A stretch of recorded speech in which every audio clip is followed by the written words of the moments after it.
श्री शिव महापुराण द्वितीय सती खंड 21वां अध्याय। शिव सती बिहार। नारद जी बोले, हे तात, आपने जो यह शिव सती का सुंदर आख्यान सुनाया, इसमें शिव जी के विवाह को मैंने भली भांति सुना। अब इसके आगे जो शिव जी के मंगलदायक चरित्र हैं उसे भी सुनाइए। ब्रह्मा जी ने कहा, कैलाश में पहुंचकर सती जी ने सब गणों को आश्रम से दूर जाकर रहने की आज्ञा दे दी। शंकर जी ने भी कहा, अच्छा जाओ, पर जब मैं स्मरण करूं तब शीघ्र ही आ जाना। नंदी आदि गण अपने स्थान को चले गए। तब एकांत पाकर शिव जी सती के साथ रमण करने लगे। कभी पुष्पों की मनोहर माला सती को पहनाते, कभी जब सती दर्पण में अपना मुख देखती तो शिव जी उनके पीछे खड़े हो जाते और सती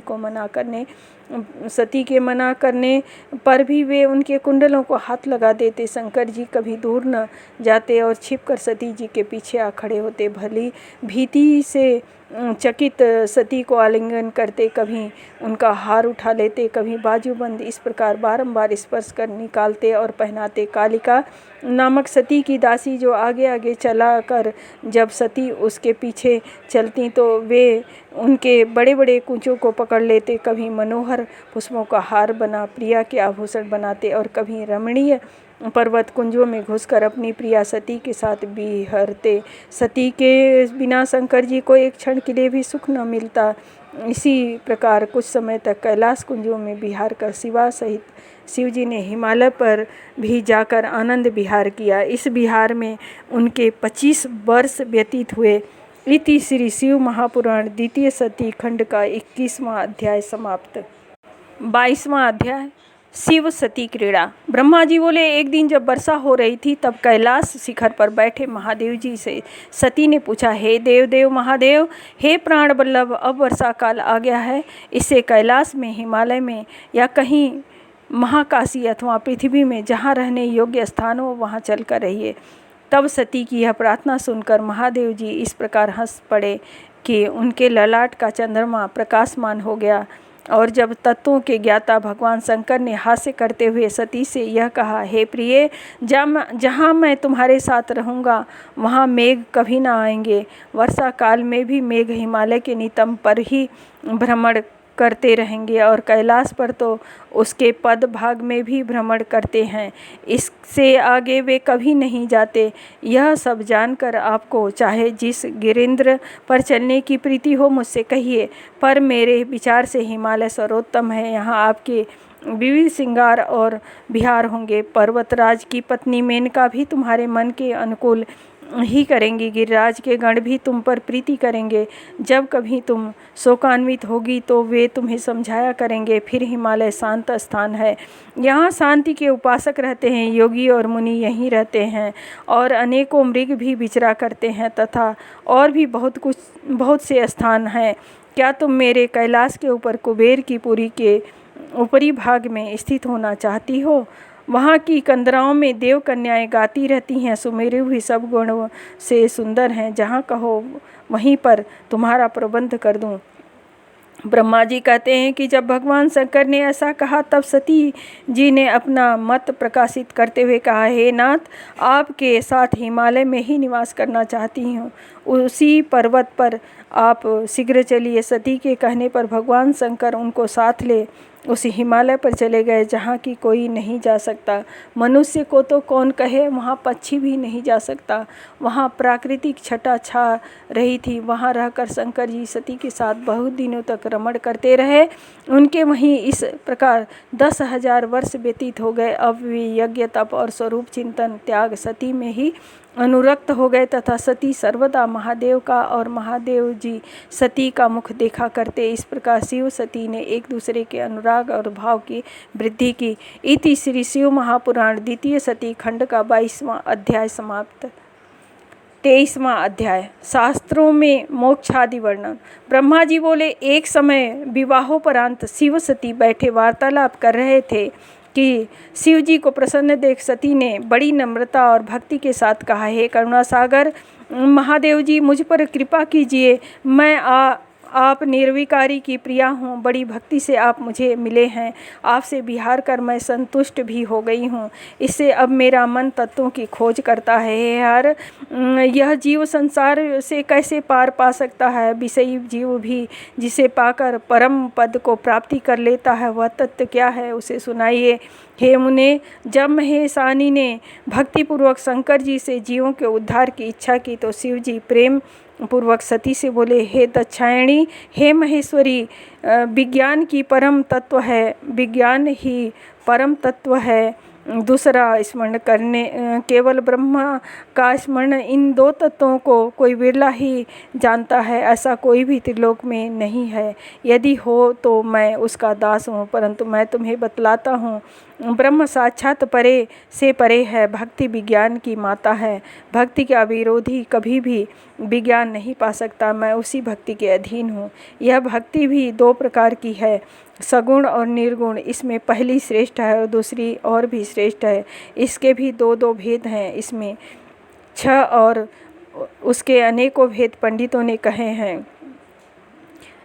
इनमें से भक्ति के 9 अंगों को मैं कहता हूँ: श्रवण, कीर्तन, रमण, स्मरण, सेवन, दास्य भाव, अर्चना, वंदना, संग, सख्यता और आत्मसमर्पण। सब युगों में भक्ति की विशेषता है, परंतु कलयुग में तो भक्ति विशेष फलदायक होती है। इसकी प्रत्यक्षता से ही तो मैं इसके बस में हूँ। संसार में जो मेरी भक्ति करता है, मैं सदैव उसकी सहायता करता हूँ, उसके सारे विघ्नों को हरता और उसके शत्रुओं को दंड देता हूँ। इसलिए तो मैंने काम को अपने तीसरे नेत्र से जला दिया था। भक्त के लिए ही तो मैंने रावण का त्याग कर दिया और कुछ पक्षपात न किया। भक्ति के कारण ही तो मैंने दुष्ट व्यास को नंदीश्वर से दंड दिलवाकर काशी से बाहर करा दिया। अधिक क्या कहूँ, मैं भक्ति के ही वश में हूँ। भक्ति की ऐसी महिमा सुनकर दक्ष पुत्री सती बहुत प्रसन्न हुई। उन्होंने मन में ही प्रणाम किया, फिर भक्ति कांड में श्रद्धा को पूजा, लोक में सुखदायक और जीवों के उद्धार की बात पूछी। जन्म, मंत्र, शास्त्र और विशेषताया उनका महात्म्य पूछा। सती के ऐसे प्रश्नों को सुनकर शिव जी बहुत प्रसन्न हुए और उन्होंने जीवों के उद्धारार्थ प्रेम पूर्वक कहना आरंभ किया। उन्होंने इतिहास, भक्तों का महात्म्य और वर्णाश्रम धर्म सहित राजधर्म, पुत्र और स्त्री धर्म आदि वेदों, शास्त्रों और ज्योतिष शास्त्र, सामुद्रिक शास्त्र तथा अन्य शास्त्रों का तत्वतः कहा। इस प्रकार हिमालय पर क्रीड़ा करते हुए सती और शिव ने अन्यत्र भी दूसरे स्थानों में विहार किया। इति श्री शिव महापुराण द्वितीय सती खंड का 23वां अध्याय समाप्त।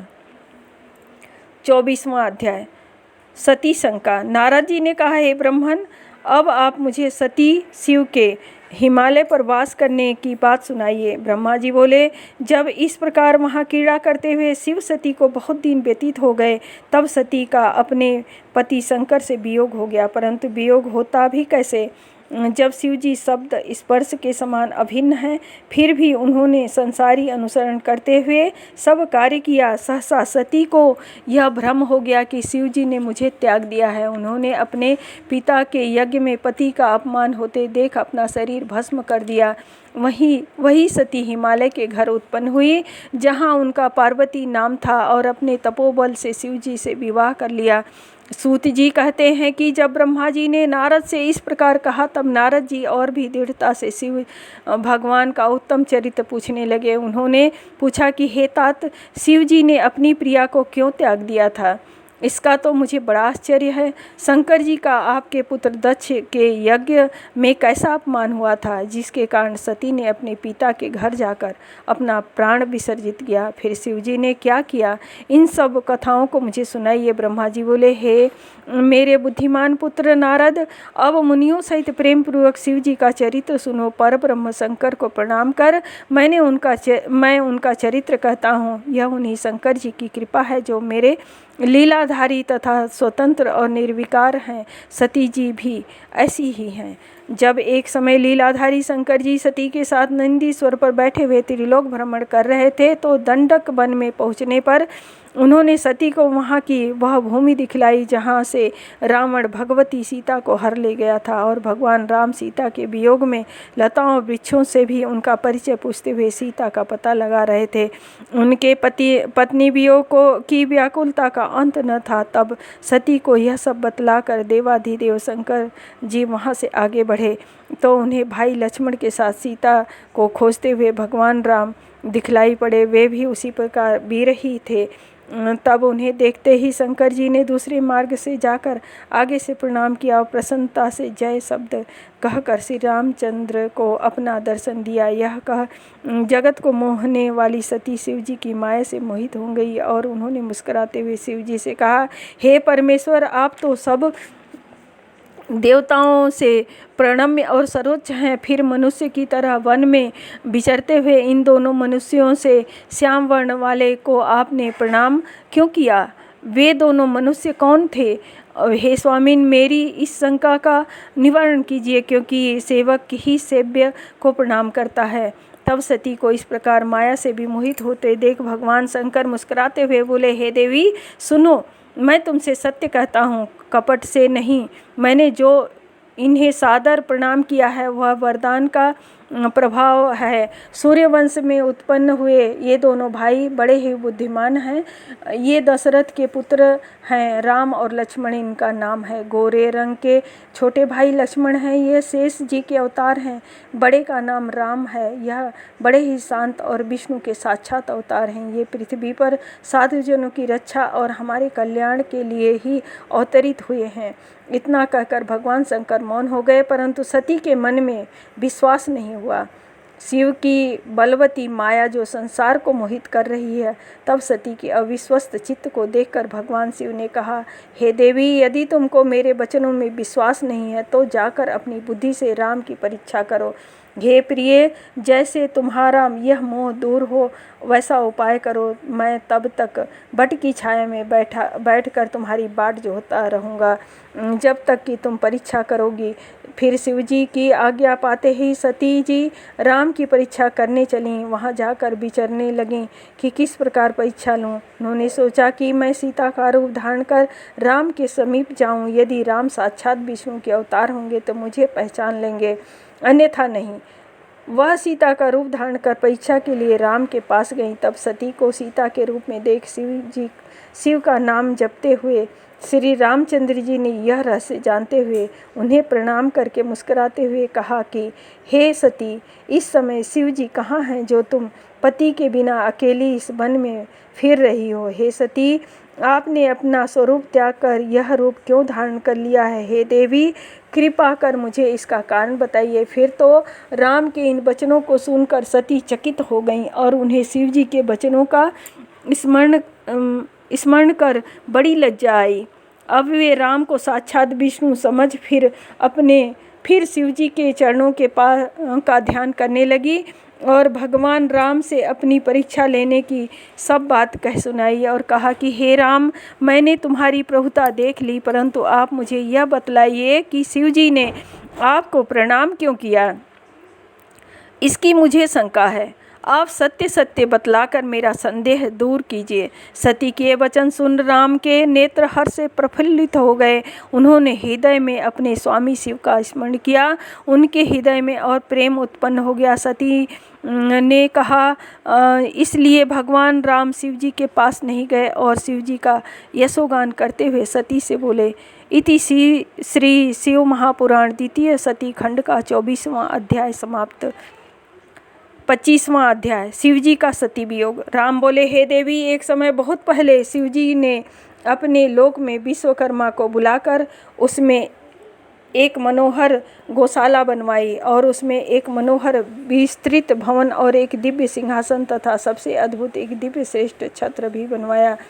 फिर इंद्रादिक सब देवताओं और शास्त्रों पुत्री सहित ब्रह्मा मुनियों देवियों और अप्सराओं को बुलवाकर अनेक वस्तुओं का भी संग्रह कराया। नागों की 16 कन्याओं ने मंगलाचार किया और संगीतज्ञों से वीणा मृदंग आदि बाजे बजवाकर संगीत गान कराया। इस प्रकार बड़ा समारोह और उत्सव किया। राज्याभिषेक की सारी सामग्रियाँ एकत्रित हुईं और तीर्थों के जल से भरे 5 घड़े मंगाए तथा अन्य दिव्य सामग्रियाँ भी अपने गणों से मंगवा।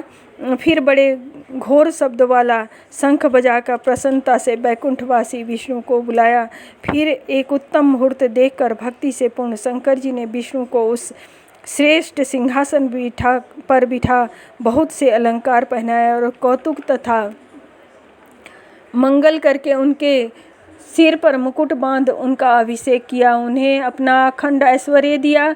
फिर उन स्वतंत्र भगवान शंकर ने उनकी बड़ी स्तुति की और जगतकर्ता ब्रह्मा से कहा, मेरी आज्ञा से अब सब देवताओं के साथ तुम भी इन्हें प्रणाम करो और वेद ने जैसे मेरा वर्णन किया है वैसे ही अब इनका वर्णन करो। ब्रह्मा से ऐसा कहकर भगवान शंकर ने भक्ति से प्रसन्न हो विष्णु जी को प्रणाम किया। उस समय ब्रह्मादिक सभी देवताओं और मुनियों ने भी श्री विष्णु जी की वंदना की। शिव जी ने विष्णु जी को अनेक वरदान दिया, सभी लोगों का कर्ता भरता और संहर्ता बनाया, धर्म अर्थ काम देने वाले और दुष्टों पर शासन करता बनाया। अपनी 3 शक्तियां प्रदान की, त्रिभुवन में स्वतंत्र अनेकों लीला करने वाला कहा, अपनी सारी माया दी, अनेकों अवतार लेकर संसार का पालक बनाया, अपने लोक में गोलोक नामक स्थान दिया और कहा, विष्णु पृथ्वी पर आपके जितने भी अवतार होंगे मेरे भक्त आदर पूर्वक उनका दर्शन करेंगे। इस प्रकार विष्णु जी को अखंड ऐश्वर्य देकर अपने गणों सहित शंकर जी कैलाश पर चले गए। उसी समय भगवान विष्णु ने गोप वेश धारण किया, गोपों गोपियों और गौओं के स्वामी बने। इस समय शिव जी की आज्ञा से उन्होंने 4 अवतार धारण किया है। पहला मैं राम, अन्य 3 भरत, लक्ष्मण और शत्रुघ्न हैं। हे देवी, मैं पिता की आज्ञा से लक्ष्मण और सीता सहित वन में आया हूँ। दैववश यहाँ आकर मैं दुखी हो गया हूँ। किसी राक्षस ने मेरी पत्नी सीता को चुरा लिया है। भाई के साथ मैं वियोगी बना उन्हें इस वन में ढूंढ रहा हूँ। हे माता, आपका दर्शन पाकर मेरा कल्याण हुआ। यदि आपकी कृपा रही तो सर्वथा मंगल ही होगा। आपकी कृपा से मैं उस राक्षस को मार सीता को प्राप्त करूँगा। आज बड़े भाग्य से आप दोनों का दर्शन मुझे प्राप्त हुआ है। जिस पर दोनों की कृपा हो वह धन्य है। इस प्रकार बहुत कुछ कहकर सती जी को प्रणाम कर रामचंद्र जी वन में विचरने लगे। सती जी ने उन्हें शिव भक्त जान उनकी बड़ी प्रशंसा की। फिर अपने किए पर पश्चाताप करती हुई शिव जी के पास लौट आईं। सती जी की चिंता थी कि अब शिव जी के समीप जा उन्हें क्या उत्तर दूंगी। ऐसा बारंबार विचार कर सती जी पछताने लगीं। फिर शिव जी के पास जाकर उन्हें हृदय से प्रणाम किया। शोक से व्याकुल उनके मुख की शोभा क्षीण हो गई। तब उन्हें दुखित देख शिव जी ने पूछा, कुशल तो है ना? कहिए, आपने किस प्रकार परीक्षा ली?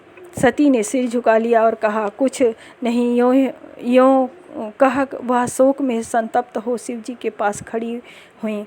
महायोगी शिव ने ध्यान से सती का चरित्र ज्ञात कर लिया। उन्हें बड़ा दुख हुआ। उन्होंने सोचा, अब यदि मैं सती का पूर्ववत स्नेह करूं तो मेरी शुद्ध प्रतिज्ञा भंग हो जाएगी। वेद धर्म के पालक शिव जी ने यह विचार कर सती को मन से त्याग दिया। फिर सती से कुछ न कहकर कैलाश की ओर बढ़े। मार्ग में सबको विशेषकर सती जी को सुनाने के लिए आकाशवाणी हुई कि हे परमेश्वर, हे महायोगिन, आप धन्य हैं। आपके समान तीनों लोकों में ऐसा प्रण पालक कोई नहीं है। यह आकाशवाणी सुनते ही सती कांतिहीन हो गईं। फिर उन्होंने शिव जी से पूछा, हे नाथ, आपने कौन सा प्रण किया है? हे परमेश्वर, मुझसे कहिए। परंतु सती जी के पूछने पर भी शिव जी ने ब्रह्मा विष्णु के आगे की हुई अपनी पूर्व प्रतिज्ञा को न बतलाया। फिर तो सती जी ने अपने प्राण प्रिय शंकर का मन में ध्यान करके अपने त्याग की सारी बातें जान ली। शिव जी द्वारा अपना त्याग समझ उनके मन में बड़ा दुख हुआ।